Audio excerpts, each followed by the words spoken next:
Hi, the Mudbrooker here. The United States of America has always been much more than simply a nation or a collection of laws. We are, in fact, an idea that has been given form and put into action. The basis of this idea is stated in the Declaration of Independence. All men are created equal and have the inalienable and self-evident right to life, liberty, and the pursuit of happiness. While it is true that the Declaration of Independence has no legal standing in the laws of the United States, it's undeniable that these four basic rights are the foundation upon which all of our other rights are based, and we ignore them only at our own great peril. The United States has not been consistent in applying these rights. In our own Constitution, we allowed the institution of slavery to exist. We denied life, liberty, and the pursuit of happiness, and we considered slaves to be unequal. This led to a horrific civil war. Less than 100 years after that, we still denied life, liberty, and the pursuit of happiness to the former slaves. This led to the upheavals in the 1960s.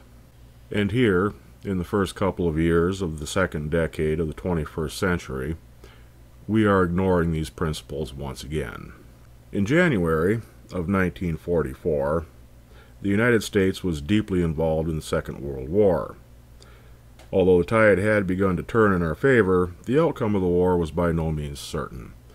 The invasion of Normandy was still 6 months away, and progress in the Pacific only came at a very high and very bloody cost. On January 11th of 1944, as part of his State of the Union address, President Franklin Delano Roosevelt said the following words: "It is our duty now to begin to lay the plans and determine the strategy for winning the lasting peace and establishment of an American standard of living higher than is ever before known.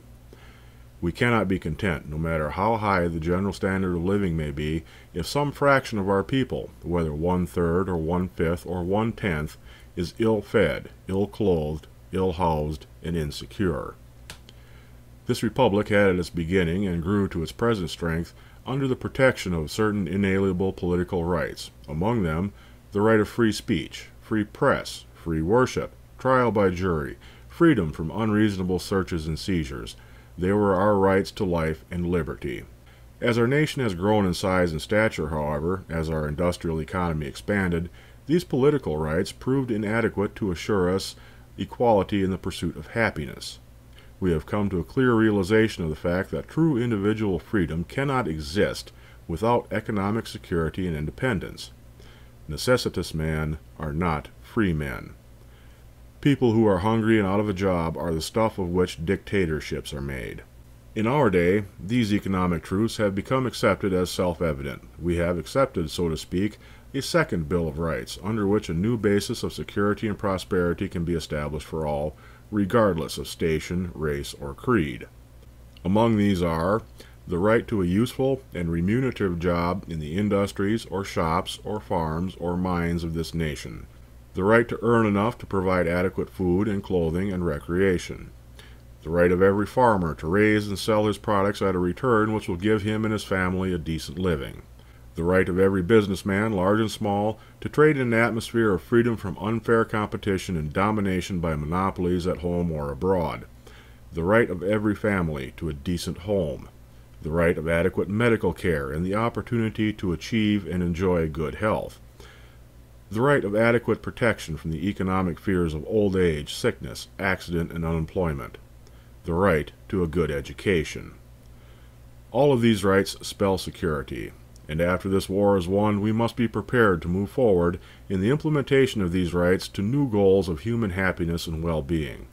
America's own rightful place in the world depends in large part upon how fully these and similar rights have been carried into practice for all of our citizens. For unless there is security here at home, there cannot be lasting peace in the world." When President Roosevelt enumerated those rights as fundamental to the pursuit of happiness, he went largely ignored. We ignore these basic principles only at our own great peril. Since 1980, not only have those rights been ignored, each and every one of them has been actively undermined. Since 2001, in the passage of the Patriot Act, Our rights to life and liberty have also been actively and systematically undermined. Our rights to assemble have been restricted to free speech zones. The government may, without cause or warrant, monitor our communications. An American citizen, on the mere accusation of terrorism, can be arrested, detained, and held without trial or benefit of counsel for an indefinite period. An American citizen, on the accusation of terrorism, may be assassinated. Women are no longer secure in their own persons. They can, under penalty of law, be forced to carry a pregnancy to term regardless of the risk to their own lives. By the laws passed by Congress in the last decade, we have all but guaranteed that the pursuit of happiness is a luxury that can only be pursued by the very few wealthiest citizens of this country. And to top it all off, there is a small but significant portion of the population who sincerely believe that the only way out of the mess we are in now is to continue and accelerate the destruction of our civil rights. We ignore the fundamental principles that all people are created equal and have the inalienable right to life, liberty, and the pursuit of happiness only at our great peril. And I shudder to think of what peril we have created for ourselves.